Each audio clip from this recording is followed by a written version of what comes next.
오늘의 하나님의 말씀 창세기 17장 전체 1절부터 27절까지 말씀이 되겠습니다. 창세기 17장 1절에서 마지막 27절까지 제가 여러분 앞에 낭독해 드리겠습니다. 아브라함이 99세 때 여호와께서 아브라함에게 나타나서 그에게 이르시되 나는 전능한 하나님이라. 너는 내 앞에서 행하여 완전하라. 내가 내 언약을 나와 너 사이에 두어 너를 크게 번성하게 하리라 하시니 아브라함이 엎드렸더니 하나님이 또 그에게 말씀하여 이르시되 보라 내 언약이 너와 함께 있으니 너는 여러 민족의 아버지가 될지라. 이제 후로는 내 이름을 아브라함이라 하지 아니하고 아브라함이라 하리니 이는 내가 너를 여러 민족의 아버지가 되게 함이니라. 내가 너로 심히 번성하게 하리니 내가 내게서 민족들이 나게 하며 왕들이 내게로부터 나오리라. 내가 내 언약을 나와 너 및 내 대대 후손 사이에 세워서 영원한 언약을 삼고 너와 내 후손의 하나님이 되리라. 내가 너와 내 후손에게 내가 거류하는 이 땅 곧 가나안 온 땅을 주어 영원한 기업이 되게 하고 나는 그들의 하나님이 되리라. 하나님이 또 아브라함에게 이르시되 그런즉 너는 내 언약을 지키고 내 후손도 대대로 지키라. 너희 중 남자는 다 할례를 받으라. 이것이 나와 너희와 너희 후손 사이에 지킬 내 언약이니라. 너희는 포피를 베어라. 이것이 나와 너희 사이의 언약의 표징이니라. 너희의 대대로 모든 남자는 집에서 난 자나 또는 너희 자손이 아니라 이방 사람에게서 돈으로 산 자를 막론하고 난 지 8일 만에 할례를 받을 것이라. 너희 집에서 난 자든지 너희 돈으로 산 자든지 할례를 받아야 하리니 이에 내 언약이 너희 살에 있어 영원한 언약이 되려니와 할례를 받지 아니한 남자 곧 그 포피를 베지 아니한 자는 백성 중에서 끊어지리니 그가 내 언약을 배반하였음이니라. 하나님이 또 아브라함에게 이르시되 내 아내 사레는 이름을 사레라 하지 말고 사라라 하라. 내가 그에게 복을 주어 그가 내게 아들을 낳아주게 하며 내가 그에게 복을 주어 그를 여러 민족의 어머니가 되게 하리니 민족의 여러 왕이 그에게서 나리라. 아브라함이 엎드려 웃으며 마음속으로 이르되 100세 된 사람이 어찌 자식을 낳을까? 사라는 90세니 어찌 출산하리요 하고 아브라함이 이에 하나님께 아뢰되 이스마엘이나 하나님 앞에 살기를 원하나이다. 하나님이 이르시되 아니라 네 아내 사라가 내게 아들을 낳으리니 너는 그 이름을 이삭이라 하라. 내가 그와 내 언약을 세우리니 그의 후손에게 영원한 언약이 되리라. 이스마엘에 대하여는 내가 내 말을 들었나니 내가 그에게 복을 주어 그를 매우 크게 생육하고 번성하게 할지라. 그가 12두령을 낳으리니 내가 그를 큰 나라가 되게 하려니와 내 언약은 내가 내년 이 시기에 사라가 내게 낳을 이삭과 세우리라. 하나님이 아브라함과 말씀을 마치시고 그를 떠나 올라가셨더라. 이에 아브라함이 하나님이 자기에게 말씀하신 대로 이날에 그 아들 이스마엘과 집에서 태어난 모든 자와 돈으로 산 모든 자 곧 아브라함의 집사람 중 모든 남자를 데려다가 그 포피를 베었으니 아브라함이 그의 포피를 벤 때는 99세였고 그의 아들 이스마엘이 그의 포피를 벤 때는 13세였더라. 그날에 아브라함과 그 아들 이스마엘이 할례를 받았고 그 집의 모든 남자 곧 집에서 태어난 자와 돈으로 이방 사람에게서 사온 자가 다 그와 함께 할례를 받았더라. 아멘. 네, 오늘 제가 두 번에 나눠서 강론을 할까 했는데 만약 그렇게 되면 문맥이 끊어질 것 같아서 오늘 한 번에 말씀을 강론하기로 했습니다. 여러분, 우리 주위에 많은 사람들이 하나님을 믿지 않고 있죠. 불신자들이 많이 있다는 뜻입니다. 네, 사람들이 하나님을 믿지 못하는 이유가 뭘까요? 왜 사람들이 하나님을 믿지 않을까? 여러분 생각해 보셨나요? 요즘 사람들이 별로 전도를 이렇게 잘 하지 않으니까 불신자들에게 그들이 왜 하나님을 믿지 못하는지에 대해서 얼마나 우리 성도들이 알고 파악하고 있는지 모르겠습니다. 그리고 또 한편에 이미 신자가 된 우리들은 과연 믿음이 지속적으로 잘 성장하고 있을까? 왜 우리는 믿음이 성장하지 못할까? 여전히 불신자들과 같은 상태에 머물러서 살고 있을까? 이유가 있습니다. 이유가 세 가지로 요약할 수가 있습니다. 그 이유를 사람들이 하나님을 믿지 못하는 이유, 이미 믿는 우리 신자들도 믿음이 잘 자라지 않고 정체되어 있는 그 원인 세 가지가 있다라고 말씀드릴 수가 있습니다. 첫 번째, 여러분이 잘 아시는 거겠지만 하나님을 잘 모르기 때문입니다. 다시 말씀드리면 하나님에 대한 지식이 없거나 부족하거나 올바른 지식을 갖고 있지 못할 때 하나님을 믿을 수가 없습니다. 그렇죠? 하나님에 대한 신앙도 잘할 수가 없습니다. 두 번째, 사람들 안에 있는 어떤 사고와 습관들이 하나님에 대한 신앙을 방해하기 때문입니다. 하나님에 대한 우리의 신앙을 방해하는 이 두 번째 요소가 매우 중요한데요. 우리 안에 자리 잡고 있는 세상의 여러 가지 잘못된 이 생각들, 사고들이죠. 잘못된 가치 체계들, 더 넓은 의미로 늘 제가 강조하는 이 세계관이 잘못된 세계관이 하나님을 온전히 신뢰하지 못하게 한다는 사실입니다. 세 번째는 어떤 문제일까요? 무엇 때문에 사람들이 하나님을 믿지 못할까? 세 번째는 하나님의 이 주권과 의지와의 관계에서 매우 우리 그리스도인들에게 중요한 문제입니다.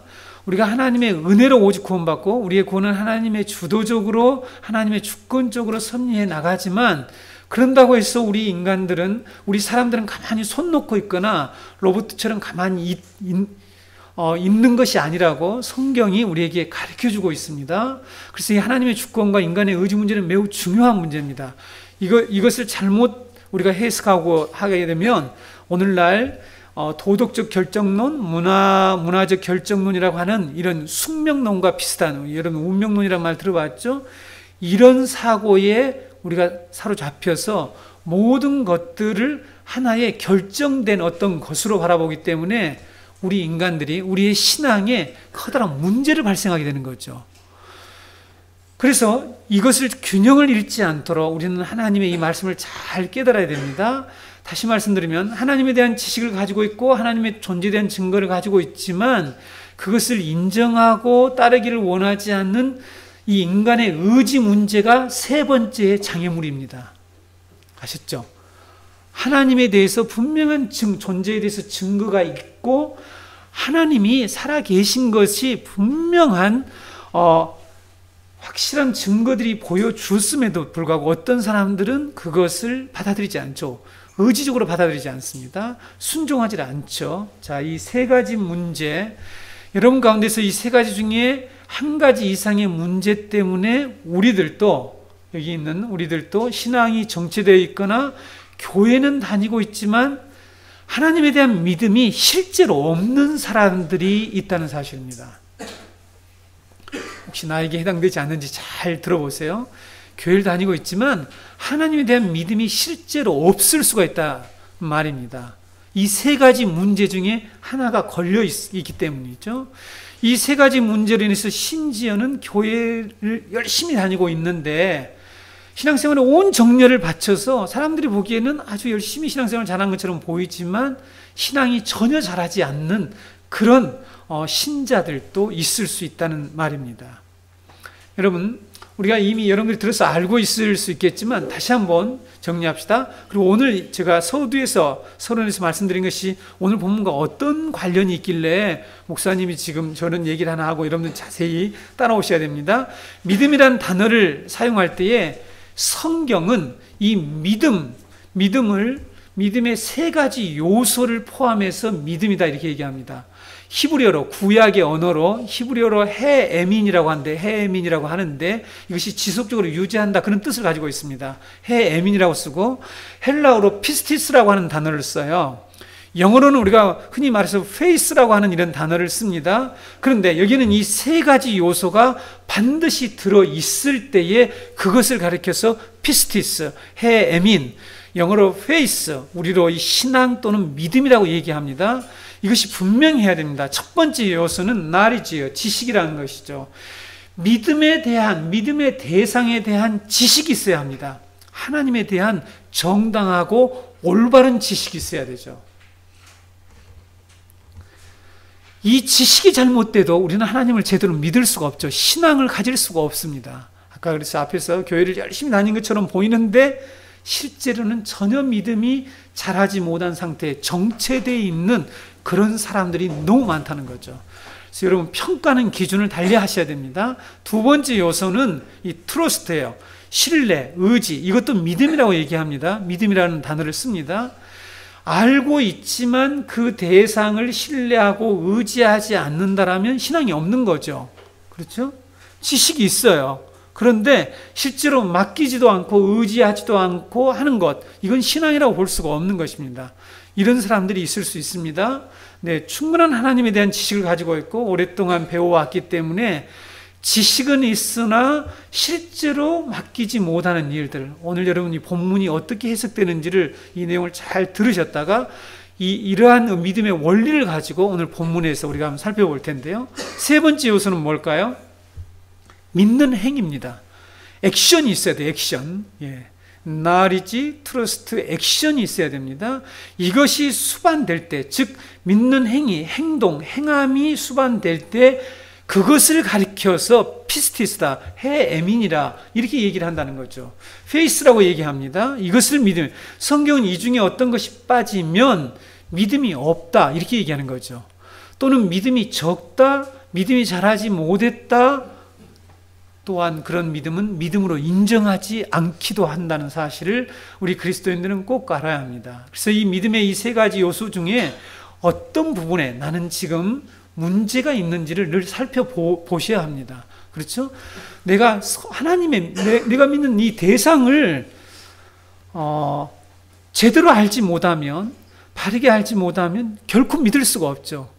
자기는 열심을 다해서 믿는다고 하는데 그거는 믿음이 아닙니다. 그렇죠? 그것은 자기가 만들어낸 어떠한 열정을 가지고 믿게 되는 것이죠. 자, 오늘 본문은 하나님께서 아브라함의 이 믿음의 문제를 다루어 가시죠.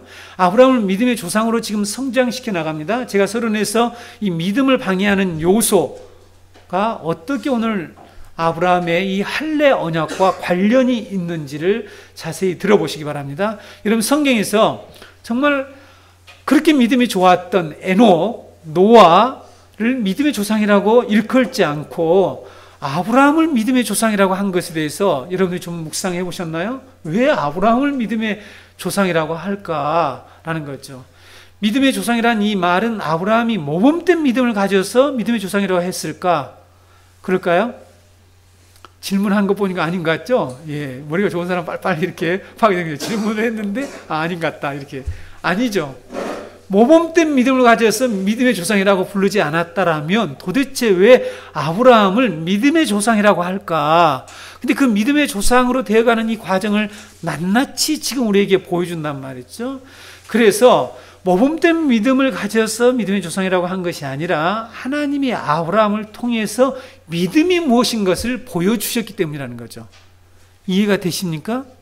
네. 믿음은 이거다. 믿음은 바로 이거다 하는 믿음을 아브라함을 통해서 믿음이 무엇인 것을 드러내 주셨다는 사실입니다. 아브라함은 아직 이 믿음의 세 가지 요소를 온전히 갖지 못했죠.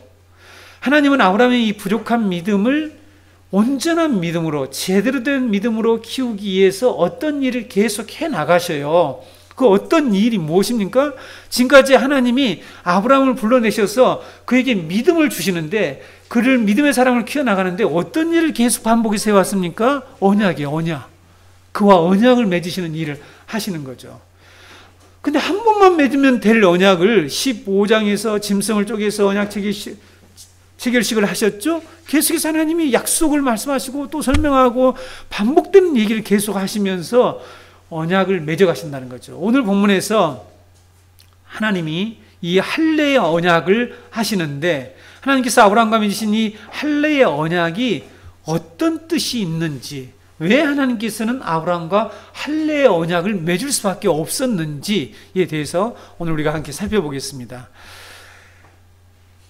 오늘 17장 1절에 보게 되면 하나님이 자신을 계시하시는, 아브라함에게 자신에 대한 지식을 주시는 장면이 나오죠.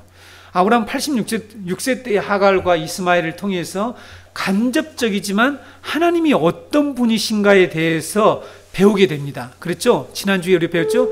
이스마엘이 뭐죠? 들으시는 하나님이라고 그랬잖아요. 그 아들의 이름을 이스마엘로 지어라.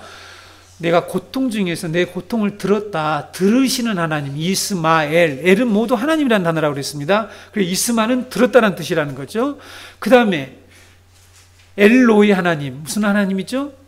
여러분에게 살피시는 하나님, 감찰하시는 하나님, 내가 너희들을 다 보고 있다 라고 하는 하나님에 대해서 하갈과 이스마엘을 통해서 아브라함이 배웠습니다.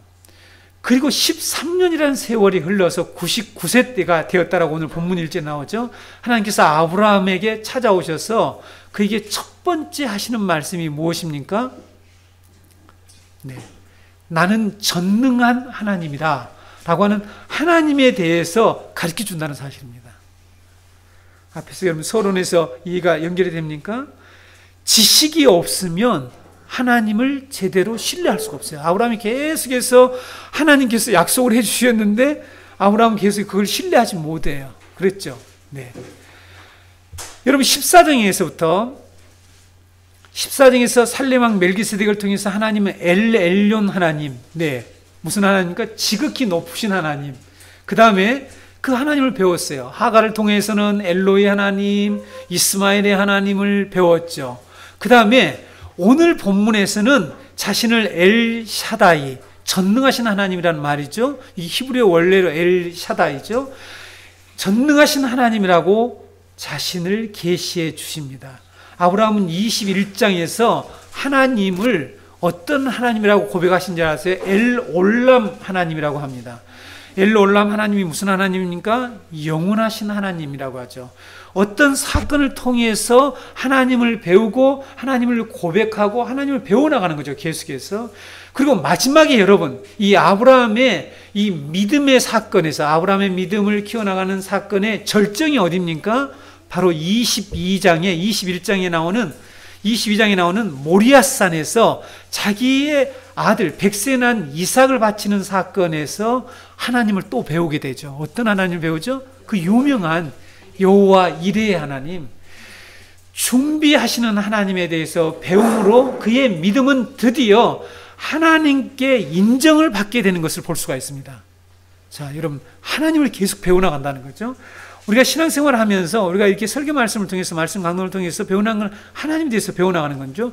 근데 이 하나님을 배우는데도 불구하고 우리의 믿음이 자라지 못하는 이유가 있다라니까요. 그걸 지금 아브라함을 통해서 계속 보여주고 있습니다. 아브라함이 하나님의 약속의 말씀을 반복해서 들었지만 하나님을 신뢰하지 못하고 하나님의 그 약속을 기다리지 못하고 그래서 어떻게 합니까? 인간적인 방법으로 문제를 해결하려고 했던 주된 원인이 어디에 있냐는 거죠. 그것이 바로 하나님에 대한 지식에 문제가 있었음을 그의 생애를 통해서 보여주고 있다는 사실입니다. 하나님이 어떤 분이신지를 알지 못한 것이 아브라함이 하나님의 약속의 말씀에 굳게 서서 행동하지 못했던 그 원인이라는 사실을 우리는 아브라함의 책에서 발견할 수 있습니다. 그래서 여러분 다니엘서에 보면 다니엘이 이런 내용을 분명하게 고백하고 말하고 있죠. 다니엘서 11장 32절을 바른 성경이라고 있습니다. 우리 사실상 우리 총회에서 번역한 성경인데 바른 성경이란 그 번역으로 제가 읽어드릴게요. 다니엘서 11장 32절에 보게 되면 그가 또 언약을 배반하는 자들을 달콤한 말로 타락시키겠으나 오직 자기 하나님을 아는 백성은 확고하게 서서 행동할 것이다. 이렇게 되어 있죠. 네. 여기에도 영어로 보게 되면 좀 훨씬 더 좀 의미가 확실합니다. Stand firm and take action. 이 행동을 취하게 되는 거죠. 자, 우리가 하나님에 대한 신앙을 가진다고 할 때에 행동이 분명히 들어있어야 되는데, 행함이 들어있어야 되는데, 그렇지 못한 이유를 거슬러 올라가 보니까 하나님에 대한 하나님에 대한 지식에 문제가 있다라고 하는 것을 우리는 아브라함의 생애를 통해서 볼 수가 있습니다. 여러분, 아브라함의 생애를 우리가 계속 살펴왔지만 하나님께서 그렇게 분명히 나타나 주시고 말씀해 주시고 했는데 왜 그럴까? 우리는 한 번만이라도 좀 나타났으면 우리는 잘 믿겠는데, 혹시 그런 생각을 하신 분 있어요? 하나님 그래서 한 번만 보여달라고 기도하는 사람 있죠? 네? 그 기도가 지금 옳은 것인지 그런지도 잘 모르고, 하나님 한 번만 보여주면 제가 믿겠습니다 하면서 자꾸만 하나님에 대한 어떤 체험이랄지 이런 것들을 강구하는 신자들이 간혹 있는 것 같아요. 여러분도 그래 본 적이 지금 없다는 지금 표정이신 것 같은데, 아무튼 과거에는 있었을 걸로 믿고, 예, 저도 있습니다. 저희 아버님이 돌아가셨을 때, 제가 중학교 2학년 때 제가 매일 교회 다니가 살았어요. 교회 갔다 학교 갈 때도 교회를 거쳐서 가고, 그게 종점이었거든요.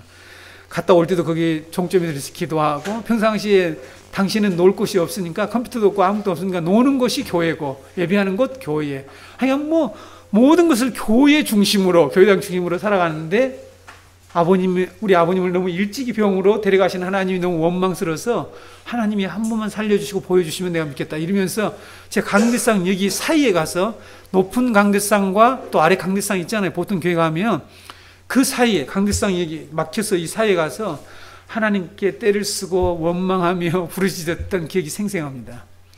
하나님 보여달라, 내가 얼마나 열심히 신앙생활을 했는데 하면서 이렇게 떼를 썼던 것이 지금 돌아보니까 아주 제가 성경에 대해서 너무 무지했던 것을 깨닫게 되었습니다. 자기가 믿는 하나님을 아는 백성은 확고하게 서서 행동을 하게 된다라고 말하고 있죠. 지금 아브라함은 뭔가 걸려 있잖아요. 확고하게 서지 못하는 거죠. 그렇죠? 네. 확고하게 서지 못하고 확실하게 하나님의 약속을 따르지 못하는 이유가 뭘까라는 거죠. 두 번째 겉옷을 팔아서 사야 할 책 소개하겠습니다. 지난번에 제가 첫 번째 겉옷을 팔아서 사야 할 책 얘기했죠. 제임스 페이커 박사님이 쓴 하나님을 아는 지식, 지금도 나오는지 모르겠는데, 이 책에서 하나님을 아는 사람의 4가지 특징을 얘기하고 있어요. 혹시 읽어보신 분이 있으시겠지만, 첫 번째, 하나님을 아는 사람은 하나님을 위하여 커다란 에너지를 가지고 있다. 하나님을 위하여 커다란 에너지라는 표현을 썼어요. 에너지, 힘을 가지고 있다. 이런 표현을 씁니다. 설명은 제가 좀 생략할게요. 두 번째, 하나님을 아는 사람은 위대한 하나님의 사상을 가지고 있다. 자, 이게 매우 중요합니다. 위대한 하나님의 사상을 품고 있어요. 우리의 사고가, 우리가 가지고 있는 사상이 우리의 지각작용과 인식작용을 만들어내서 우리의 여러 가지 가치체계와 우리의 행동을 만들어내니까 하나님의 위대한 사상을 품고 있어야 되는데, 하나님을 안다라고 하는데 하나님에 대한 위대한 사상을 갖고 있지 못한 사람이 너무 많죠. 네, 이 문제를 가지고 저도 지금 씨름하고 있는데, 세 번째, 하나님을 아는 사람은 하나님을 위하여 담대하대요. 아브라함이 하나님을 정말 온전히 신뢰하고 있었다라면 하나님을 위하여 담대한 행동을 취해야 되는데, 담대하지 못한 모습들이 계속해서 드러나고 있죠. 네 번째, 하나님을 아는 사람은 하나님 안에서 크게 만족한다, 이렇게 말씀하고 있습니다. 하나님 안에서 크게 만족한다. 자, 여러분들, 내가 하나님을 정말 아는 사람인지 이 부분을 가지고 제임스 페이커 박사님이 이렇게 해놓은 내용을 가지고 한번 점검을 해보았으면 좋겠습니다. 저도 정말 오래전에 이 책을 읽고, 이 책이 정말 귀한 책입니다. 두 번째 겉옷을 팔아서 꼭 사라고 제가 말씀드렸는데, 꼭 우리 성도들이 좀 읽어보셨으면 좋겠습니다. 위대하신 하나님, 우리를 감찰하신 하나님, 전능하신 하나님을 믿는 많은 기독교 신자들이 사실상 무기력하고 담대하지 못하고 하나님 안에서 만족함이 없는 이유가 자명합니다. 그것은 하나님을 제대로 알지 못하기 때문이죠. 하나님을 아는 지식에서 첫 번째, 어쩌면 부족하다, 탈락이다, 이렇게 볼 수가 있겠죠. 호세아 선지자는 하나님의 백성들이 타락하고 망하는 이유를 그래서 담대하게 얘기했습니다. 외쳤는데, 그것이 무엇입니까? 여러분들 이미 들어서 잘 알고 계시겠죠? 호세아 4장 6절에서 7절에 보게 되면, 내 백성이 지식이 없으므로 망하는도다. 내가 지식을 버렸으니 나도 너를 버려 내 제사장이 되지 못하게 할 것이요 내가 내 하나님의 율법을 잊었으니 나도 내 자녀들을 잊어버리리라. 그들은 번성할수록 내게 범죄하니 내가 그들의 영화를 변하여 욕이 되게 하리라. 자, 하나님을 알지 못하는 사람, 하나님에 대한 아는 지식이 없는 사람은 잘 때면 하나님을 버려버린다는 사실입니다. 범죄를 한다는 사실이에요. 이것이 증명을 하고 있죠. 그렇죠? 여러분, 하나님을 알지 못하게 되면 나에게 조금만 어떤 능력이 있으면 하나님을 외면하고 하나님으로부터 등을 돌린다는 사실입니다. 자, 여기서 이 지식이, 여기 내 백성이 지식이 없다고 하는 것은 2절에 분명히 하나님을 아는 지식이 없어서 이 세상의 모든 피조물들과 인간들이 무기력하고 세잔하고 계속해서 힘을 잃고 있다고 얘기합니다. 이 피조물들이 지금 전체가 신음하고 있죠. 힘을 잃고 있습니다. 환경이 지금 엄청 어려운 상황이 있단 말이죠. 이런 모든 것들을 호세아 선지자는 분명하게 하나님을 아는 지식이 없어서 이런 결과를 초래하고 있다고 말씀하고 있죠. 그래서 여러분, 호세아 선지자는 하나님이 원하시는 것은 우리들의 열성적인 종교 행위가 아니라 하나님을 아는 것이라고 분명히 우리에게 가르치고 있죠. 호세아 6장 6절에 7절 나는 인애를 원하고 제사를 원하지 아니하며 번제보다 하나님을 아는 것을 원하노라.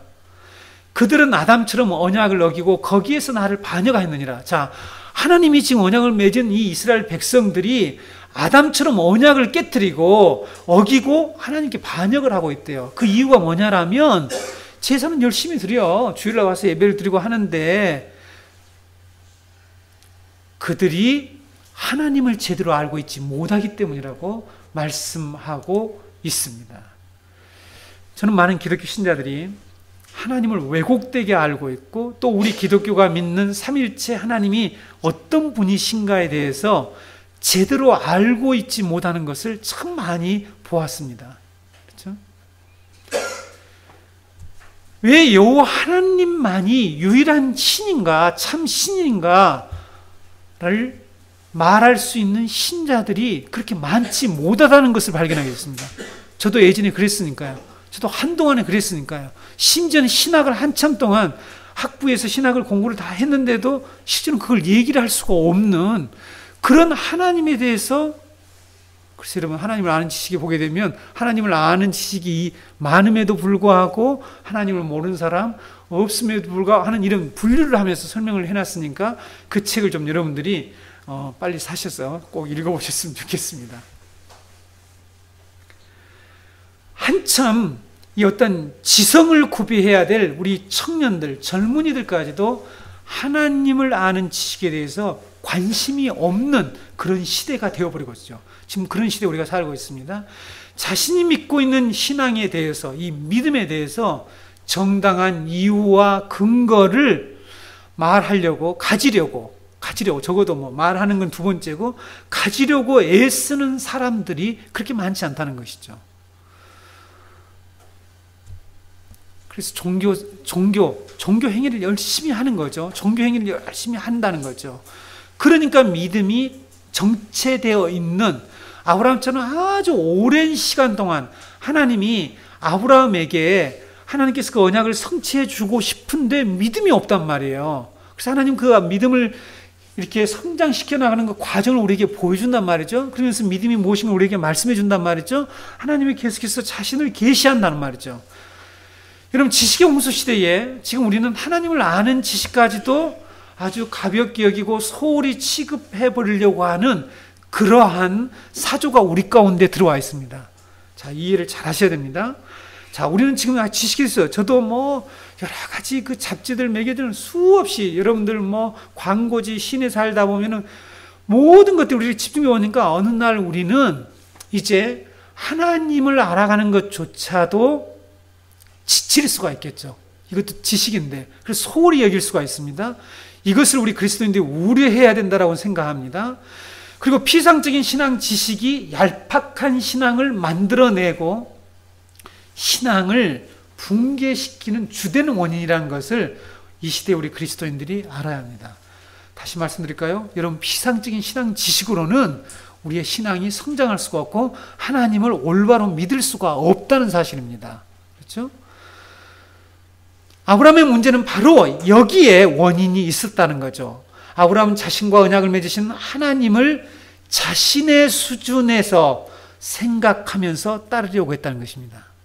여러분, 가장 답답한 사람이 누구죠? 여러분, 얘기할 때에 가장 답답한 사람이 누구냐면 지 수준에서 자꾸만 나까지 끌고 들어가서 얘기를 하려고 하는 거 답답하지 않다는 것입니까 지금? 저는 너무 답답합니다. 성경 공부를 할 때 가장 힘든 대상이 누군 줄 아세요? 자기 수준을 알지 못하고 또 배우려고도 안 해. 그러면 이 사람은 대책이 불가능한 사람, 대책이 없는 사람이에요. 이게 자기 수준을 자기가 지금 무지하구나, 이것을 좀 알아야만이 배우려고 할 텐데 그걸 모르니까 배우려고도 하지 않고 이 사람은 계속해서 무지 가운데 있는 것이죠. 그래서 커뮤니케이션이 안 되는 거죠.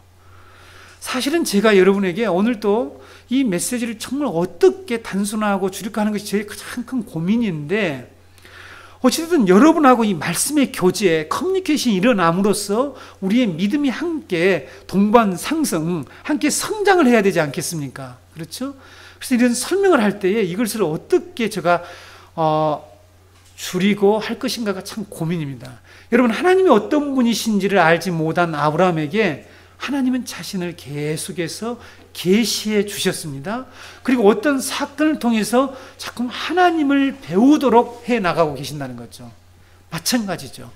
여러분, 우리가 하나님을 배워가는 과정들이 실제로 우리의 삶 가운데 있는데 하나님의 계시가 없으면 우리는 이것을 깨닫지 못하게 돼서 하나님 우리에게 지금 계속 우리 자신을 계시해 주시고 알려주시는데 우리가 모를 수가 있다는 것입니다. 그래서 우리가 이 말씀을 듣고 그 말씀에 의해서 하나님을 배워나가는 것은 실제로 하나님께서 어떤 사건을 통해서 우리에게 자신을 알려주신 사건들을 깨닫게 되는 중요한 또 토대가 되기 때문에 이것이 서로 상호작용을 하기 때문에 우리는 이 두 가지를 통해서 하나님을 배우게 되는 것이죠. 그 다음에 여러분, 이렇게 하나님이 찾아오셔서 99세 때에 아들 그냥 주시지, 물론 주신다고 했습니다. 1년 후에 주신다고 했는데, 아니 그 전에 아들 그냥 주시고 와서 내가 아들 줬지 않냐, 이제 좀 믿어봐, 이렇게 하면 될 건데 나는 전능하신 하나님이라 이런 말씀으로 자신을 계시해 준다는 것을 여러분들이 잘 기억하셔야 됩니다. 두 번째 하신 말씀이 뭐죠? 너는 내 앞에서 행하여 완전하라 라는 이런 말씀을 하신 거죠.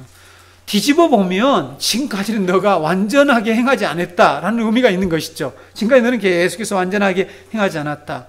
아브라함에게 하신 이 명령이 여러분 그런데 신구약 성경에서 반복해서 등장하고 있다는 사실을 아시죠? 신명기 18장 13절에도 너는 내 하나님 앞에서 여호와 앞에서 완전하라는 말씀이 나옵니다. 마태복음 5장 48절에서는요 정말 우리가 이해할 수, 오늘 제가 이 말씀을 여러분에게 설명해 드릴 텐데, 그러므로 하늘에 계신 너희 아버지의 온전하신 같이 너희도 온전하라. 여러분 이 말씀을 들을 때에 나는 상관없음, 나하고는 거리가 뭐 이렇게 혹시 계속해서 생각하겠다면 그건 역시 여러분들이 지금 하나님을 아는 이 지식에 문제가 있다는 것을 여러분들이 스스로 좀 깨달았으면 좋겠습니다. 그러므로 하늘에 계신 너희 아버지의 온전하신 같이 너희도 온전하라니까 이게 보통 말씀이 아니잖아요. 하나님이 어떤 분이신지 우리가 대충 어느 정도 알고 있는데 그분처럼 되라. 이게 우리가 가능할까? 하는 이런 생각이 우리에게 먼저 이렇게 선입관으로 자리 잡게 되죠. 골로새서 1장 28절에 우리가 그를 전파해 각 사람을 권하고 모든 지혜로 각 사람을 가르침은 각 사람을 그리스도 안에서 완전한 자로 세우려 함이니, 이렇게 말씀하고 있습니다. 오늘 이렇게 하나님의 말씀을 선포하는 이런 과정들, 전도의 과정을 통해서 하는 궁극적인 목표가 뭐냐면 완전한 자로 세우는 거래요. 여러분들을 완전한 자로 세우는 거래요.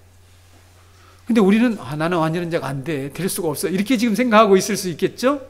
네? 나는 완전한 자가 어떻게, 나는 안 돼, 나는 죽어야만 돼, 뭐 이렇게 죽어서나 돼. 또 조직신학의 어떤 부분을 알고 죽은 다음에야 영화의 상태 된다, 이런 이제.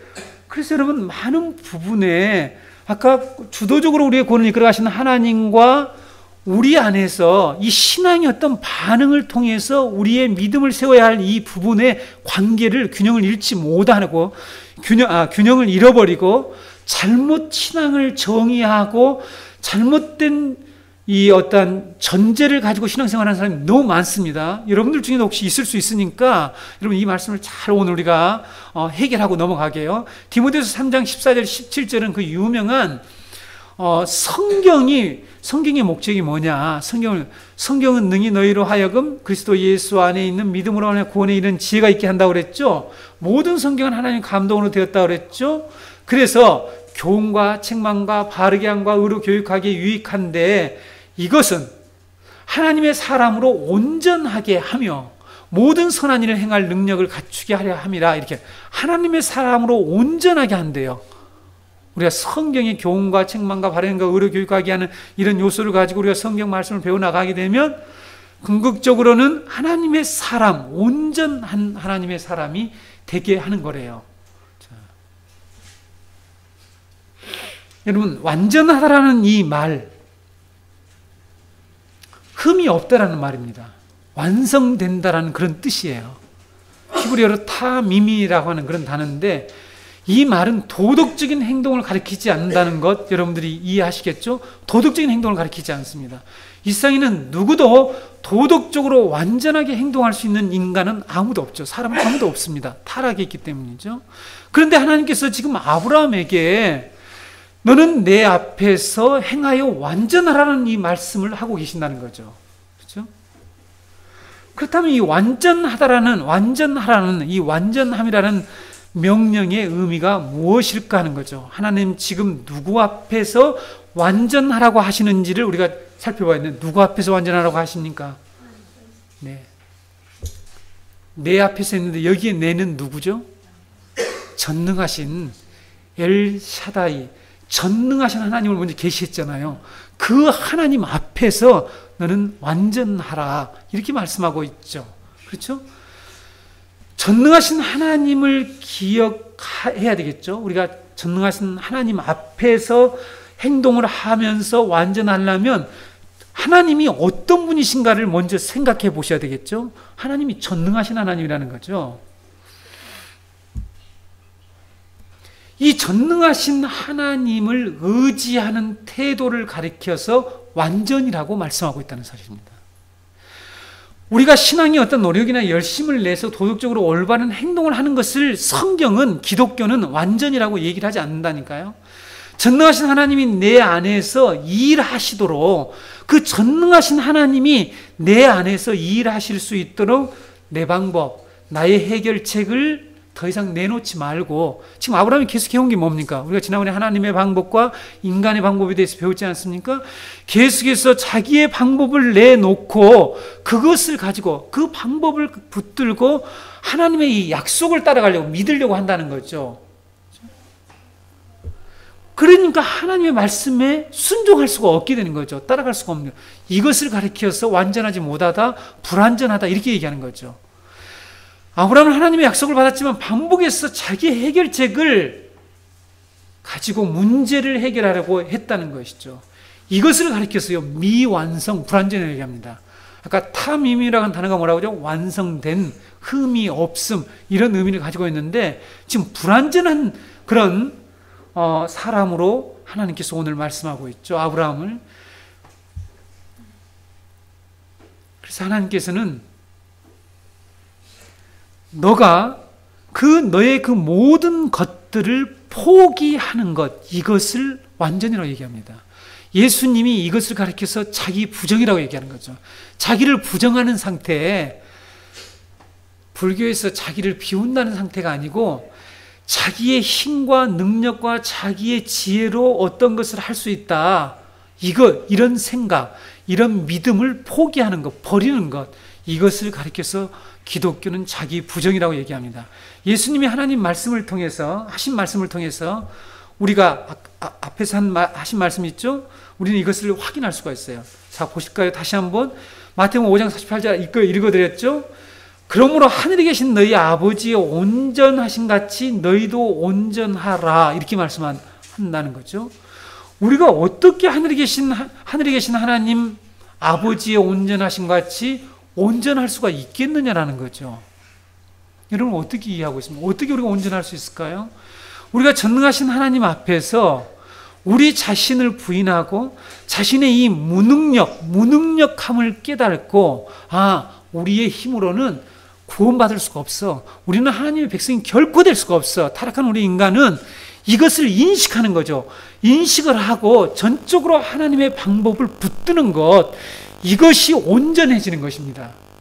자, 다르게 말씀드리면 하늘에 계신 하나님의 온전하심이 우리 안에 들어오도록 하는 것, 이것이 온전이나 하라라는 그런 말씀 속에, 명령 속에 들어있다니까요. 다시 얘기할까요? 하나님의 온전하심이 우리 안에 들어오려면 우리는 어떻게 해야 될까요? 내가 약하게 되면 됩니다. 내가 무능력하다는 것을 철저하게 인정하면 된다는 거죠. 이 세상에 여러분, 하나님을 믿지 않는 이 인간들, 사람들의 태도가 뭡니까? 자기가 무엇인가 할 수 있다. 자기가 할 수 없으면 무엇이 있으면 할 수 있다고 생각합니까? 돈이 있거나 힘이 있으면 할 수 있다는 생각을 끊임없이 하게 되죠. 그렇죠? 이 부분은 여러분, 우리 인간들이 이런 생각뿐만 아니라 여러 가지 어떤 기술을 통해서, 지난주에도 말씀드렸죠. 여러 가지 제도를 통해서 끊임없이 자기들이 이 세상을 구원할 수 있다, 이 세상의 온갖 악과 고통의 문제를 해결할 수 있다라고 굳게 믿고 있는데, 이것을 버리는 것, 이것을 온전이라고 얘기하는 거죠. 이것이 완전해진다라고 말씀하고 있습니다. 여러분 어렵습니까? 어렵질 않아요. 사실은 도덕적으로 완전한. 그런데 여러분, 여타의 종교들은 도덕적으로 완전을 계속해 놓은 거죠. 우리 주위에 저희 집에 완벽주의자라고 하는 이 완전주의자의 문제, 우리 사람들 중에, 그리스도인들 중에요, 하나님을 잘못 믿어서 여전히 이 완벽주의적인 성격을 가진 사람 있잖아요. 완전주의. 주위에서 못 보셨다는 것입니까? 네. 얼마나 피곤한지 모릅니다. 모든 것을 완벽하게 한다는 것. 물론 어떤 일을 할 때 정교하게 하는 거, 성경에서 말한 대로 공교하게, 정교하는 거죠. 성막을 지을 때 견고하다. 그들은 지혜와 재능이 뛰어나서 어떤 일을 아주 정확하게, 문틀을 따는데 1mm도 오착 없이 정교하게 하는 것을 말하는 게 아니죠. 그것이 나쁘다는 것이 아니라, 우리 인간이 자신이 이 세상에 지금 우리들을 둘러싸고 우리 인간을 정말 힘들게 하는 온갖 악과 고통의 이 문제를 인간이 해결할 수 있다라고 하는 이 생각, 이것을 버리는 것, 이것을 완전이라고 성경은 얘기하고 있습니다. 그래서 어떻게 되면 된다고요? 내가 무능력하다는 걸 철저하게 인식하고, 내 방법은 더 이상 불가능하다는 걸 인식하고, 내가 약한 자가 되면 된다는 거죠. 그래서 성경의 원리는, 하나님 나라에 세우는 방식, 지난번에 말씀드렸던가요? 우리는 거꾸로요. 역삼각형이다. 우리가 아래로 내려가라고 얘기합니다. 내려가라고 얘기하는 거죠. 이것이 하나님의 나라를 세우는 방식이고 우리가 하나님의 백성이 되는 방식이라는 것을 성경이 강조하고 있죠. 사도 바울이 생에서 이것을 적나라하게 보여줍니다. 분명히 보여주죠. 여러분, 사도 바울이 어떤 분인가는 여러분들, 우리 이미 신앙생활하는 분들은 알죠. 삼중천에 갔다 왔고 어마어마한 많은 계시를 받았습니다.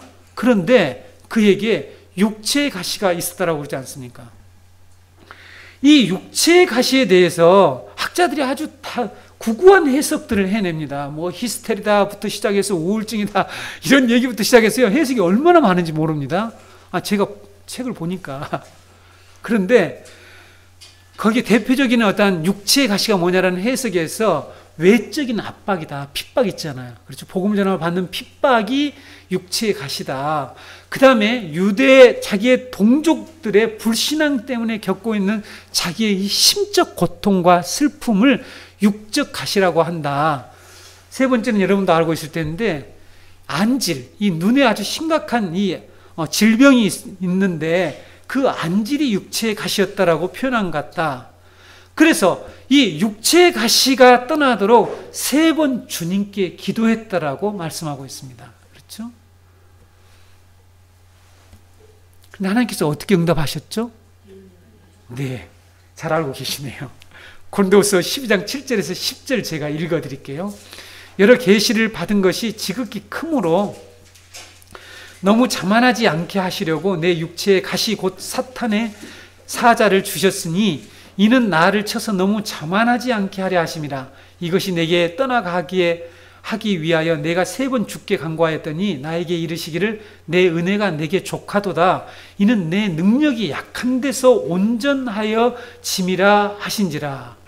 그러므로 도리어 크게 기뻐함으로 나의 여러 약한 것들에 대하여 자랑하리니 이는 그리스도의 능력이 내게 머물게 하려 함이라. 그러므로 내가 그리스도를 위하여 약한 것들과 능력과 궁핍과 박해와 공고를 기뻐하노니 이는 내가 약한 그때의 강함이라라는 이 말씀을 했죠. 이런 고백을 했습니다.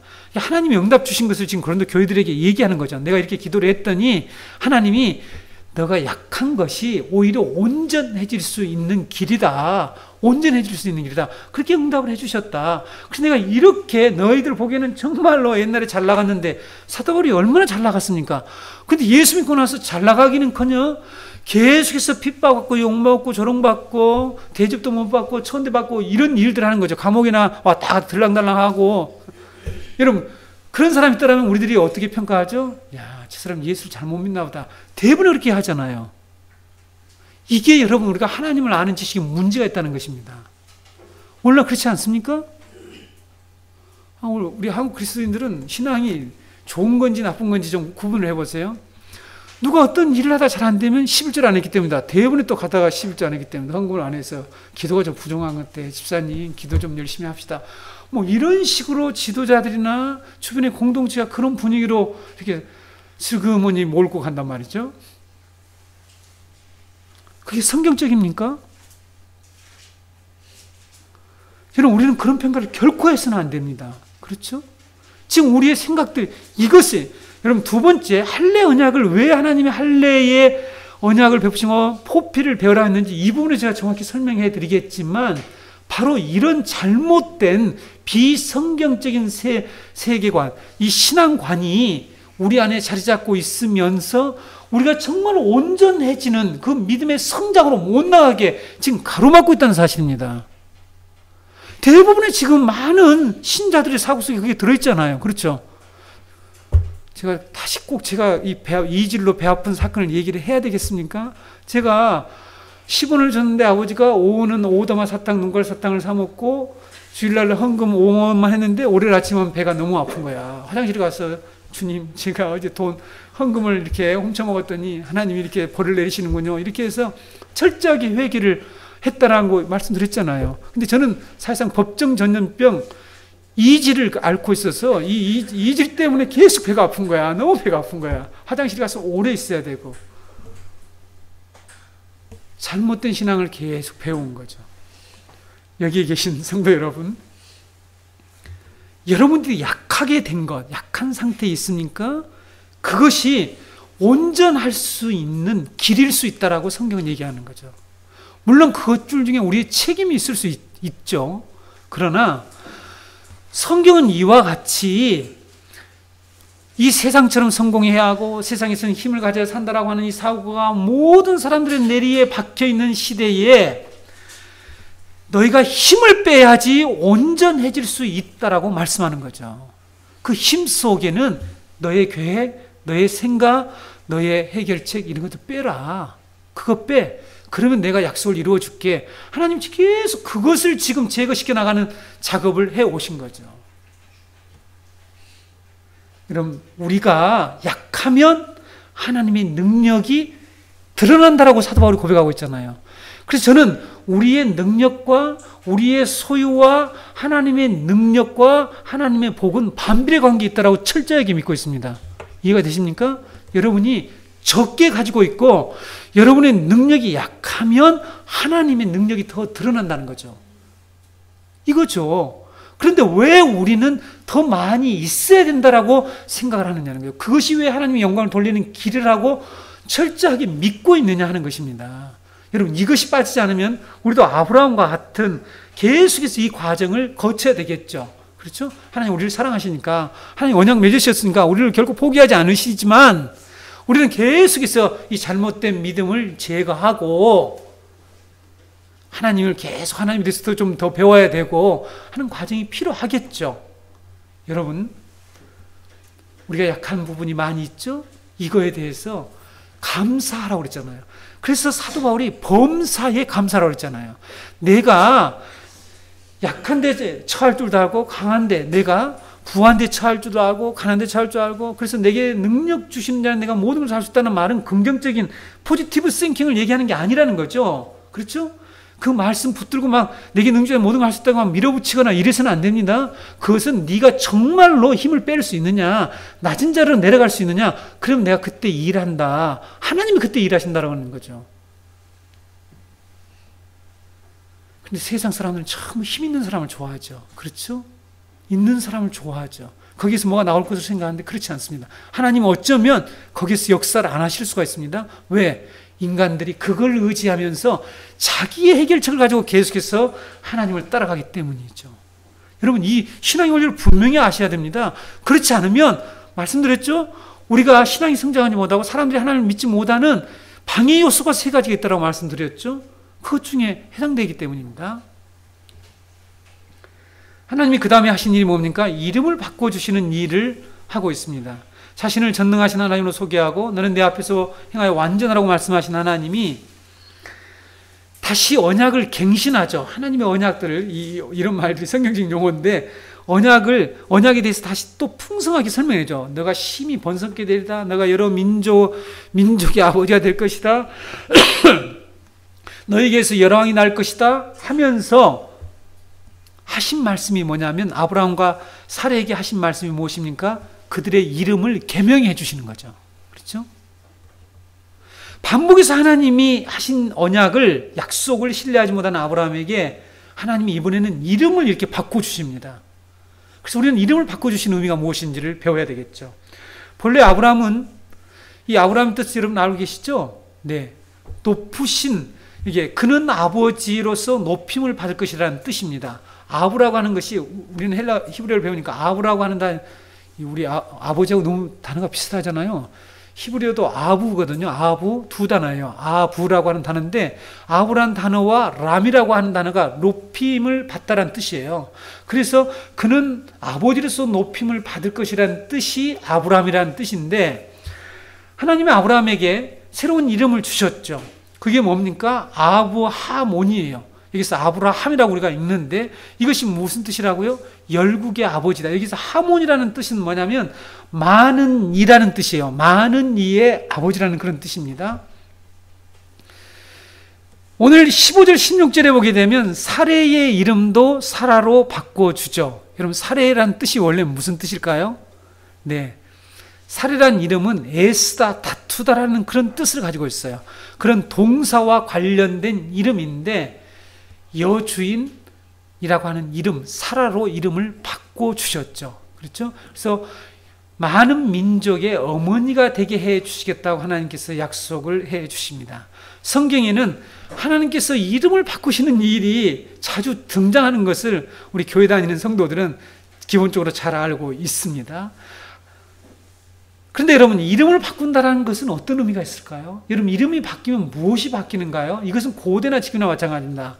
자, 이름을 바꾼다는 것은 그 사람의 신분과 정체성을 새롭게 한다는 것이죠. 그분의 신분을 새롭게 한다는 거죠. 그분의 정체를 바꾸는, 정체 속에는 그 사람이 존재하는 목적과 이유와 삶의 목표를 가리켜서 정체성이라고 할 수가 있는데, 이런 정체성을 새롭게 바꾸는 것, 바꾼다는 의미를 가지고 있습니다. 아브라함을 아브라함으로 바꾸시는 것은 그의 전 존재를 새롭게 하셨다라고 하는 것. 계속해서 반복해서 신뢰하지 못하니까 그를 새롭게, 새로운 피조물로 하나님께서 바꾸어 주셨다는 의미가 있어요. 그렇죠? 아브라함의 존재 변화를 가리키는 것을 아브라함의 이름을 바꿨다라고 말씀하고 있습니다. 과거에 반복되는 실패로부터 그를 자유롭게 해주시는 거죠. 여러분, 계속 반복되는 실패로부터 그를 자유롭게 해주시고, 그의 이 타락한 본성을 새롭게 하셔서 하나님 앞에서 언약의 대상자로 하나님이 다시 삼아주셨다는 것입니다. 다시 이것을 우리에게 가져오면, 여러분, 우리가 예수를 믿기 전에는 우리는 죄인이에요. 하나님과 상대가 안 돼. 상대를 해줄 수가 없어. 그렇게 하신 하나님과. 그런데 우리가 예수 그리스도를 통해서 거듭남을 통해서 새로운 피조물이 됨으로 인해서 우리의 과거의 그 모든 것들로부터 우리를 자유롭게 해주시잖아요. 그렇죠? 여러분, 이 믿음이 없으면 믿음이 성장하지 않습니다. 야, 나는 안 돼. 나는 여전히 똑같아. 이렇게 하게 되면 로마서의 말씀대로 사단이 계속해서 그것을 가지고 정죄하면서 너가 뭘 할 수 있더라고. 너는 안 된다니까. 너는 하나님 앞에 설 수 없어. 이렇게 정죄한다고 그랬습니다. 그것이 신앙을 얼마나 우리의 신앙을 성장하지 못하고 발목을 잡는지 말씀하고 있죠. 그래서 여러분, 이렇게 성경에서 사람의 이름을 바꾸는 일들이 앞으로 창세기 32장에서 내 이름을 다시는 야곱이라 부르지 말고 이스라엘이라 부르라 라고 하는 야곱의 이름을 이스라엘로 바꿔주는 이 내용들 나중에 배우겠습니다. 잘 알고 있죠. 속이는 자를 하나님과 겨루어서 이기는 승리자라 하는 이름으로 바꿔주신 이름이 있죠. 신약에 와서도 있으니까 여러분들 알고 있으니까 그건 두고요. 여러분, 캐톨릭 신자들은 영세를 받으면 누구나 예외 없이 새로운 이름을 하나씩 부여받는 거 알고 계시죠? 주변에 우리는 다 이름이 있습니다. 그렇죠? 우리 개신교 신자들은 세례를 받은 후에 이름을 새롭게 바꾸거나 개명하는 일을 하지 않죠. 혹시 개명하신 분 있습니까? 황선희 집사님 혹시 이름이 과거에는 황면이었는데 선희로 바뀌었습니까? 네, 바뀌지 않는 걸로 제가 알고 있는데, 그런데 여러분, 우리 그리스도인들은 모두 다 계명한 자들이라는 사실을 알아야 돼요. 어떤 이름으로 우리가 이름을 바꾸었는지, 성도 여러분, 우리가 어떤 이름으로 바뀌었습니까? 제가 방금 여러분에게 말씀드렸습니다. 우리는 거룩한 무리라고 하는 이 성도라는 이름으로 이름이 바뀐 자들이에요. 성도는 우리 신분과 정체를 가장 잘 표현한 이름이라는 사실을 우리 복음을 받은 성도들은, 그리스도인들은 알아야 되는데, 여러분 왜 그러냐 하면은 거룩한 무리, 우리가 거룩한 백성이 됐다는 거 아닙니까? 하나님의 백성이 됐다는 거죠. 우리는 예전에 사단의 자손에게 있었다가 사단의 지배를 받는 사단의 백성이 됐다 하나님의 백성으로 바뀐 것입니다. 신분이 바뀌고 정체가 바뀌었습니다. 삶의 목적이 달라졌습니다. 제가요, 그런데 안타까운 일을 말씀드릴게요. 우리의 상황을 말씀드리죠. 제가 지난번에 목회지에서 목회를 하면서 오늘날 교회의 직분이, 교회가 이 계급화가 되어가고 있다는 사실을 알고 있죠. 네? 목사, 장로, 권사, 서리집사, 이렇게 또 장로인 또 권찰을 하는 게 있어요. 권찰, 그러면 권찰은 또 그 중에서 가장 계급 중에서, 직급 중에서 낮은 사람. 그리고 그 아래가 누가 있습니까? 성도가 있어요. 그래서 처음에 우리는 직분이 없고 전부 성도님으로 부르기로 했습니다. 제가 개척 초기에. 그런데 다 요즘 교인들이 다른 교회에서 장로님이나 집사님을 달고 왔잖아요. 여러분, 장로님에게 성도님 부르면 기분이 좋을까요, 나쁠까요? 네, 억수로 나쁩니다. 얘가 나를 모르나 보다. 제가 곤란할 때가 어느 때인 줄 알아요? 이분을 교회 다니러 하는데 이분이 직분이 뭔지를 모르니까, 그래서 제가 물어보죠. 직분이 뭡니까? 그분들이 좋아하는 대로 좀 불러주려고, 장로님이라면 장로님 이렇게 하고, 집사님이라 하면 좀 고개를 덜 숙이면서 집사님. 그러면 안 된다는 거죠. 네. 이 문제가 발생을 했어요, 교회에. 연세가 많으신 분을 집사님 부르면 편한데, 장로님은 아니니까, 부를 수가 없어요. 누구누구 이름을 부르는 박기현 성도님, 이렇게 아직 나이가 아직 젊으시니까 괜찮지만 연세가 많으신 분에게 이름을 부르면서, 그리고 김성도님, 박성도님 이렇게는 또 우리 한국이 또 부르는 문화가 아니에요. 김집사님이 박집사님 이렇게 강집사님 불러도 또 성과 이렇게 성도님을 부르는 경우는 거의 없죠. 그러니까 이게 김성도님 이렇게 할 수도 없고, 이건 이제 죽을 맛이네. 가서 찔벅거리는 거야.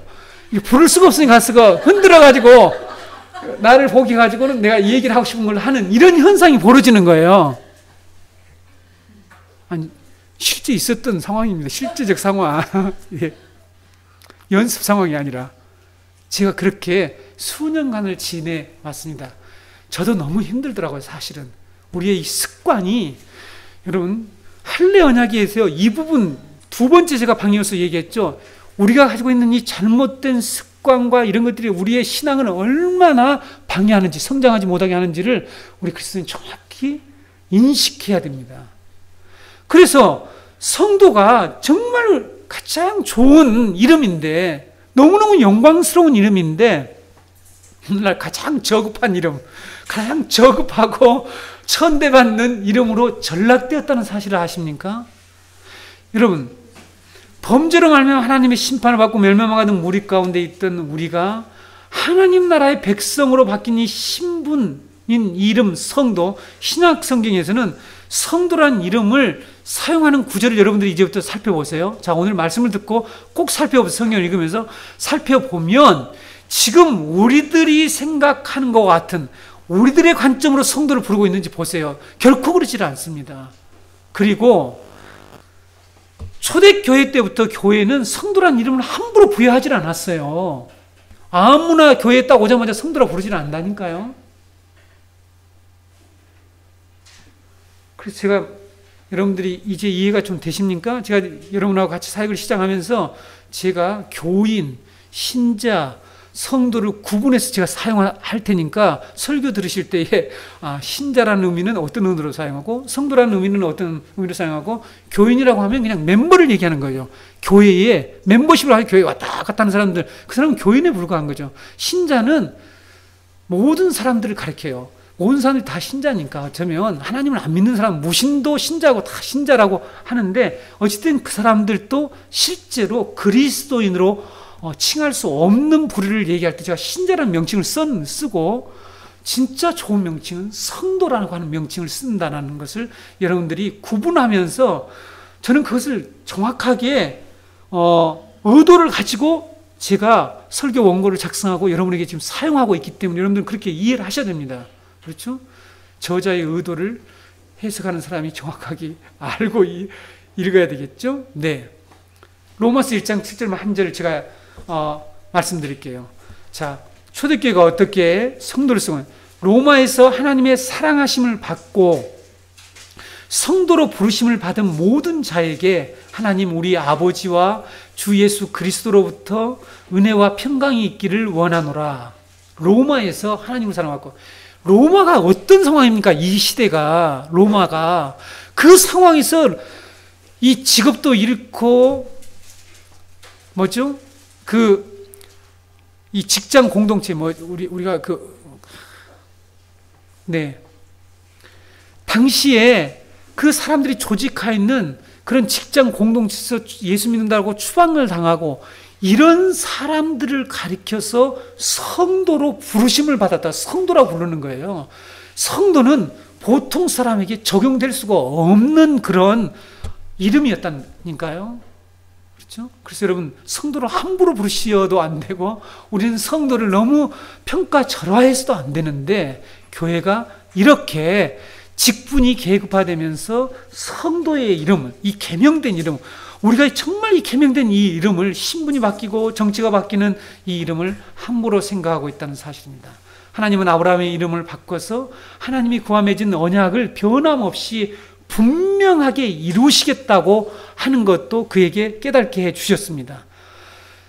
8절에 보게 되면, 내가 너와 내 후손에게 내가 거류하는 이 땅 곧 가나안 온 땅을 주어 영원한 기업이 되게 하고 나는 그들의 하나님이 되리라. 하나님의 나라를 반드시 이루어 주겠다라는 이런 약속을 하시는데, 아브라함은 하나님 말씀을 전혀 듣지 않는 사람처럼 반응을 하게 됩니다. 여러분 보세요. 자, 17절 18절에 보게 되면 자기의 아내 사레의 이름을 계명을 해주면서 내가 이처럼 자녀를 낳게 해서 열국의 어머니가 되게 해주겠다고 하니까, 17절을 볼까요? 아브라함이 엎드려서 웃으며 마음속으로 이르되, 백세된 사람이 어찌 자식을 낳을까?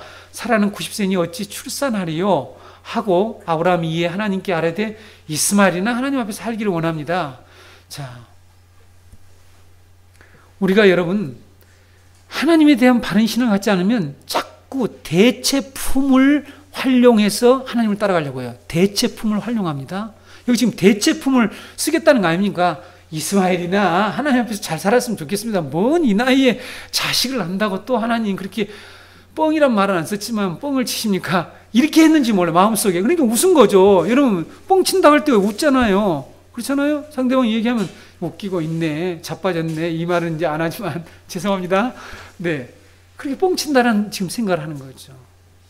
하나님이 자신이 어떤 분인가를 분명히 계시해 주었는데도 왜 이런 반응을 보이는 걸까라는 것입니다. 이것은 우리도 하나님에 대해서 반복해서 배우고 아브라함처럼 새로운 이름, 새로운 신분을 우리가 받았어요. 그럼에도 불구하고 너무 쉽게 하나님으로부터의 하나님에 대한 그 신앙을 잃어버릴 때가 너무 많지 않아요. 지금 우리의 모습을 여기서 목격하게 되는 것이죠. 더 심각한 얘기를 한 가지 할까요? 우리들 중에는 설교를 듣고 교회당 문을 나서자마자 오늘 들은 설교 내용도 잊어버리면서 하나님에 대해서 잊어버린 사람들이 있다는 거죠. 우리 이렇게 잘 잊어먹는단 말이죠. 아브라함이 지금 앞에서 하나님이 나는 전능하신 하나님이다 했더니 딱 엎드렸어요. 엎드리는 그런 태도까지 보였는데 여기 와서 전능하신 하나님이라고 하는 계시해주는 그 말씀을 통해서 신앙을 이끌어내려고 하는데 100세에 어떻게 나올 수 있어요? 이런 지금 반응을 보인다는 거죠. 도대체 무엇 때문일까? 무엇 때문에 이런 반응을 보일까 하는 거죠. 여러분, 서두에서 사람들로 하여금 하나님을 믿지 못하게 하고 하나님 말씀에 순종하지 못하게 하는 두 번째 요인이 뭐라고 그랬죠? 우리 안에 들어있는 잘못된 이런 신앙관, 잘못된 사고, 가치체계들이 하나님을 믿는 신앙을 방해한다라고 말씀드렸습니다. 하나님의 언약을 신뢰하지 못하게 만드는 요소를 아신 하나님이 어떻게 하시겠어요? 조치를 취해야 되지 않겠어요? 조치를 취해야 되죠. 그렇죠? 그게 뭐냐면 언약을 맺는 방식이라고 그랬죠. 앞에서 말씀드렸죠. 그런데 이번에는 어떤 언약을 맺습니까? 지금까지 하나님의 언약 방식은 하나님이 혼자서 모든 것을 주도적으로 했죠. 그렇죠? 지난번에도 혼자서 지나가셨다고 그랬죠? 그 의미 말씀드렸죠? 근데 이 할례의 언약만큼은 직접 너가 참여해야 된다. 너에게 책임이 있다. 이렇게 말씀하고 있죠. 포피를 잘라내는 일을 하라고 그랬잖아요. 9절부터 14절에 그런 내용이 나옵니다. 할례가 무엇입니까? 우리들은 익히 알고 있습니다. 오늘 본문 나온 것처럼 태어난 지 8일 만에 남자의 생식기에서 포피를 잘라내는 오늘날 같은 포경수술과 같은 의미죠. 여러분, 8일에 대해서 왜 8일 만에 잘라내라고 했을까? 이게 너무 의학적이라는 것이 미국에서 밝혀졌습니다. 8일째가 되면 바이타민 K가 있습니까? 여기 선생님 계신데 바이타민 K는 혈액 응고 효소를 만들어내는 거래요. 그래서 8일째가 되면 바이타민 K가 나와서 혈액이 응고되기 때문에 그때 포피를 잘라낼 때 피가 빨리 응고된대요. 그전에는 그런 게 나타나지 않는데요. 이건 의학적이라 하니까 우리 주명 집사님 한번 확인해 보시면 아실 것 같고, 네, 이거는 그냥 여러분에게 팁으로 드리는 것이에요. 팁. 내용 11절에서 하나님께서는 아브라함에게 포피를 잘라내는 할례가 나와 너 사이의 언약의 표징이라고 말씀을 하고 있습니다. 13절에서 하나님의 언약이 너희 살에 있어 영원한 언약이 되게 하겠다고 말씀하고 있죠. 그리고 할례를 행하지 않는 자, 즉 포피를 베지 않는 자는 하나님의 백성 공동체에서 끊어지게 하겠다. 자, 하나님 나라의 공동체에서 끊어지는 결과를 당하게 될 것이라고 하는 엄청난 말씀까지 선포하면서 할례 언약에 대해서 말씀하고 있습니다. 여기서 이제 우리가 배워야 될 게 뭐냐면, 여러분 조금 인내하세요. 할례 의식에서 포피는 무엇을 의미했느냐? 포피를 잘라내라고 했잖아요. 여러분 학자들이 연구한 결과 당시 아브라함이 살고 있었던 메소포타미아 지역의 동방이죠. 메소포타미아 지역에만 할례 의식이 없었고 나머지 이집트랄지 아수르랄지 하는 이런 주변의 근동 국가에는 할례 의식이 있었다라고 합니다. 할례 의식이 있었대요. 그런데 이 할례 의식에서 포피가 상징하고 있는 것이 있었다는 것이죠. 이 포피는 하나님을 대적하는 이방 풍습들을 의미했다라고 합니다. 그래서 포피를 잘라낸다는 것은 이방의 잘못된 풍습들을 제거한다라고 하는 의미, 제거하고 하나님의 규례와 법도에 온전히 순종하는 것을 하도록 하는 것, 이것이 바로 포피를 잘라내는 거죠. 자, 여기에서 오늘 시간이 많이 갔기 때문에 다 자세히 성경 구절 읽어드리지 않겠지만, 여러분이 나중에 이스라엘 백성들 성경에 나타나는 이방 풍습들 중에 여러 가지 아주 나쁜 풍습들이 많이 나와 있죠. 몰렉에게 자기 아들을 잡아다가 죽여서 제사를 드리는 것, 그렇죠? 그 다음에 남성성의 강조, 남자가 강하다, 용사다라고 하는 것을 드러내는 그 증거로 아주 나쁜 관습이 있었는데, 그게 뭐라고 그랬습니까? 자, 지난번에 말씀드렸죠. 레위기서에 고모와 이모와 친척의 여인들하고 성관계를 맺지 말라, 그런 말씀을 성경에서 계속해요. 그게 뭐냐면 당시의 풍습들 중에 그것이 남성성이, 남자가 강하다는 것을 증거하기 때문에 사람들이 그것을 아주 버젓이, 그것이 아주 보편화되어 있고 문화고 모든 사람이 인정해주는 그런 이방의 잘못된 풍습들이 있는데, 그것을 잘라내야 한다라는 것을 상징적으로 지금 말하고 있는 이 언약, 이 행위가 바로 할례의 행위였다는 사실입니다. 아브라함이 그동안 하나님의 약속을 신뢰하지 못하고 아내를 누이라고 속이는 행위, 당시에 보편적으로 얼마든지 할 수 있어요. 남자는 당시에 여러분 아랍 국가에서 알고 있죠. 남자가 얼마나 권위적이고 남자의 위치가 얼마나 막강한지 알고 계시지 않습니까? 지금도 그것이 전해 내려오고 있잖아요. 남자들이 어떤 존재인가는 우리가 아랍 국가나 중동에서 잘 알고 있죠. 고대는 두말할 필요가 없죠. 그래서 얼마든지 할 수 있는 행위였어요. 그 다음에 종을 상습자고 삼는 행위, 법적으로 합법적인 그런 행위였다라고 말씀드렸죠. 살해의 여정을 통해서 자식을 낳아 상속자로 삼으라 하는 거, 뭐 너무 당연한 일. 이러한 이방의 관습들을 따라서 하나님의 약속을, 방식을, 하나님의 방법을 기다리지 못했던 것을 우리가 그동안에 배워왔죠. 그런 것들을 가지고 자꾸 하나님께 나아가려고 했죠. 하나님께서 지금 이것을 잘라내지 않고서는 아브라함의 믿음을 성장시킬 수 없다라는 거죠. 아브라함 믿음의 장애 요소가 뭐냐면 이런 것들을 계속, 대체 품목들을 계속 가져오는 거죠. 여러분, 우리도 이스마엘 하나님 앞에서 살기를 원합니다. 우리가 신앙생활 하면서 그냥 그것은 안 되니까, 나는 온전해질 수가 없으니까 그냥 대체적인 어떠한 그 신앙관을 가지고 자기를 위안하고 내 신앙이 괜찮은 것처럼 생각하면 안 됩니다. 하나님 된 우리의 이 믿음을 가로막고 방해하는 것, 바로 우리 주변에 있는 세속적인 문화와 관습들이죠.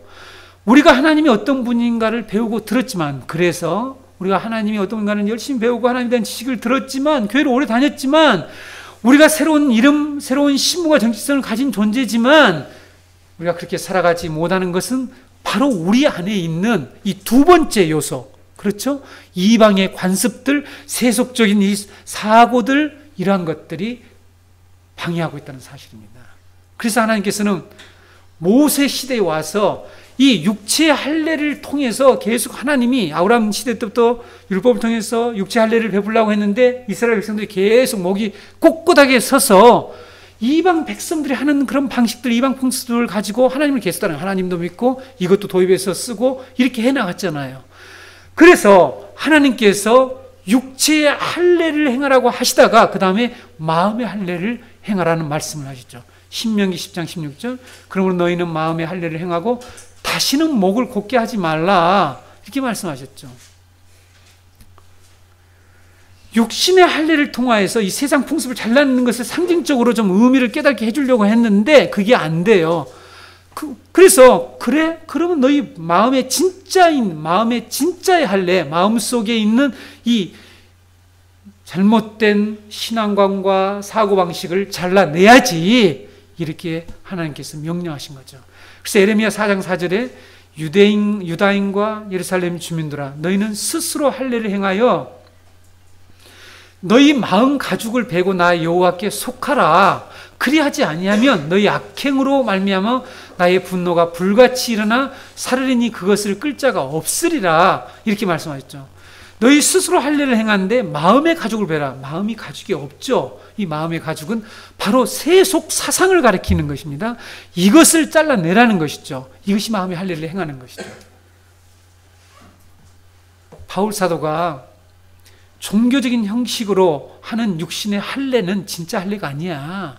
유대인들에게 진짜 할례가 아니야. 진짜 할례는 마음의 할례라고 얘기했죠. 로마서 2장 28절로 30절에 보게 되면 무릇 표면적 유대인이 아니요 표면적 육신의 할례가 아니니라. 이 말은 뭐냐면 교회 다닌다고 해서 교인이 아니고 성도가 아니고 또 세례 받았다고 해서 성도가 아니라 이런 얘기라는 거죠. 우리말로 바꿔서 이 말씀을 우리가 표현을 하자면 표면적 육신의 할례가 아니라 오직 이면적 유대인이 유대인이고 할례는 마음에 할지니 영에 있고 율법 조문에 있지 아니한 것이라. 그 칭찬이 사람에게서가 아니고 다만 하나님에게서니라. 이렇게 말씀하고 있습니다. 성도 여러분, 우리의 구원이 하나님의 주도로 하나님의 주권적인 은혜로 이루어지죠. 이건 분명합니다. 그렇다고 하나님의 언약 백성은 해야 할 일이 아무것도 없는 것이다, 이렇게 생각해서는 안 됩니다. 우리는 하나님에 대한 신앙을 좀먹고 방해하는 이 세상의 문화적인 관습과 세속적인 사상을 잘라내는 일을 해야 된다니까요. 이 마음의 할례를 행해야 된다는 거죠. 오늘날 많은 그리스도인들이 이렇게 신앙이 정체되어 있고 잘하지 못하는 이유가 여기에 있다는 것입니다. 그래서 에스겔 선지자는 이스라엘 백성들을 향해서 관곡하게 외쳤죠. 에스겔서 18장 31절 32절 읽겠습니다. 제가 읽어드릴게요. 너희는 너희가 범한 모든 죄악을 버리고 마음과 영을 새롭게 할지어다. 이스라엘 족속아, 너희가 어찌하여 죽고자 하느냐.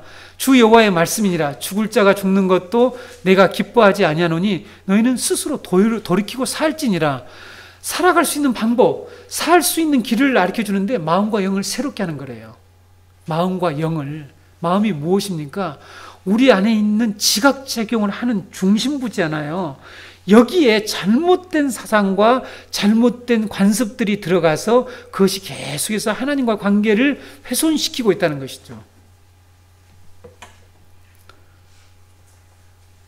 여러분, 그런데 놀랍게도 아브라함이 의지적으로 이제 이 하나님의 말씀에 순종합니다. 오늘 23절 이하의 말씀을 보게 되면 아브라함은 하나님 자기에게 하신 말씀대로 자신과 자기 집에 있는 모든 남자들을 데려다가 할례 의식을 행했다라고 기록하고 있죠. 마지막 절에 27절에 그와 함께 할례를 받았더라라는 이 말씀. 여러분, 이 사건, 이 일은요, 어떤 사건과 견주어서 똑같은 내용이냐면 노아가 방주에, 노아의 8 식구가 방주에 들어간 사건과 같은 사건입니다. 이스라엘 백성들이 출애굽한 사건과 같은 사건이죠. 그래서 하나님의 구원 역사의 중요한 전환점이 되는 사건이에요, 이 사건이. 그렇죠? 이 날이 어떤 날인가 하냐면, 이날에 그랬죠, 이날에. 오늘 여기 23절에 오게 되면 이날에 그랬죠. 이 날이 바로 하나님의 언약 공동체인, 신학적으로 얘기하면 교회가 탄생하는 날인 거죠. 교회의 진정한 이 믿음의 공동체가 탄생하는 날이 되는 것입니다. 여러분, 교회가 교회다워지려면, 교회가 진정한 하나님의 언약 공동체가 되려면 우리 그리스도인들이 이렇게 자기 안에 있는 이 세속주의, 세속사상, 세상 풍습을 잘라내는 마음의 할례를 받아야 됩니다. 아울러서 하나님을 아는 지식을 정당하게 가져야 합니다. 하나님을 아는 지식이 부족함에도 불구하고 자기의 신앙이 지금 부실한 이유조차도 모르는 그런 무지한 가운데 있어서는 안 되겠죠. 우리의 습관과 언어와 행동 가운데 들어와 있는 하나님을 신뢰하지 못하는 이런 많은 요소들을 하나님의 백성 공동체인 교회에 들어와 있는데, 이러한 요소들을 성도 여러분, 하나님은 이런 포피들을 잘라내야 백성 중에서 우리가 끊어지지 않는다고 말씀하고 있습니다. 그래서 우리들이 해야 할 일이 있다니까요. 하나님 주권적으로 우리를 성장시켜 나가는데 우리들이 또 해야 할 일이 있다니까요. 그게 뭐냐 하면 우리의 신앙을 저해하는 요소들을 하나님을 아는 지식과 진리의 부싯돌이 뭔지 아시죠? 할례를 행할 때 썼던 칼입니다. 구약시대 돌이지만은 칼이었죠. 진리의 이 부싯돌로 잘라내는 일들을 오늘날 교회와 성도들이 해야 합니다. 우리 정 공동체가 이렇게 믿음의 3대 3가지 요소를 균형 있게 세워나가는 그런 믿음의 신실한 공동체가 되기를 바랍니다.